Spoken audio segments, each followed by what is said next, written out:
Hello and welcome to the GDS Lab version 2024 tutorial video 5.3.1, running a triaxial advanced loading test. In this session, I will guide you through the setup and execution of an advanced loading triaxial test, highlighting the key features and functionalities available in this software. So, the prerequisites of this is to make sure that your triaxial test setup is complete.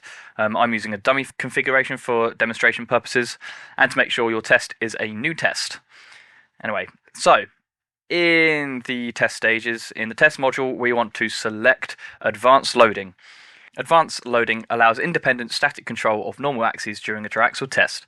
This means you can set independent targets for various pressures and axial controls, enable more precise and varied test scenarios. So in the set blocks that we've got, we have first the cell pressure set block. You can choose between cell pressure and cell volume. Do this by doing the drop-down menu. Back pressure set block, again, you can select back pressure and back volume. Again, drop-down menu.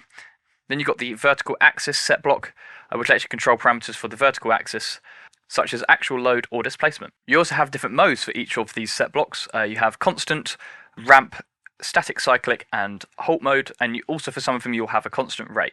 Constant mode maintains a specified target value. For example, you can set the cell pressure to remain at 200 kPa.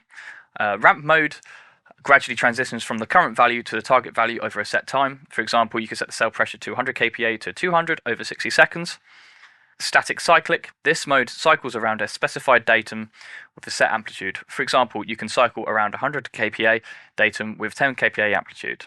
Halt mode, this mode stops the device and puts it into a safe mode without a specific target. This is useful for emergency stops or when ending a test stage. Constant rate, this mode allows an increase of unit per time period. For example, 150 every minute over 2 minutes would go to 300. We also have optional advanced control parameters, such as specimen temperature control set block, which allows you to set and maintain a specific temperature within the cell. You have a cell temperature control set block, similar to the temperature control set block, but specific to the cell environment. And then you have a maximum excess pore pressure limit set block, which enables setting a maximum pressure limit, such as 50 kVA, to prevent overpressurization. You also have test termination parameters. By default, certain termination conditions are set, but you can access additional options by clicking more. And these parameters allow you to define how and when the test should end based on various criteria. You also have the maintain pins. That ensures that at the end of a stage, the devices continue to maintaining the last set target instead of stopping.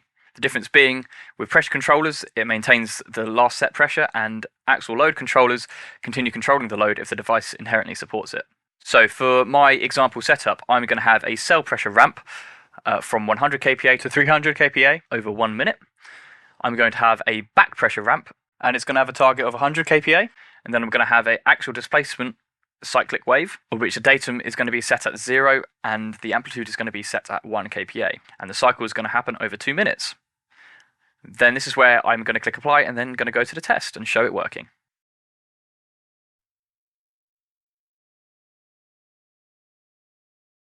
So I've just ran the test for a little bit, and as you can see, it's running quite nicely.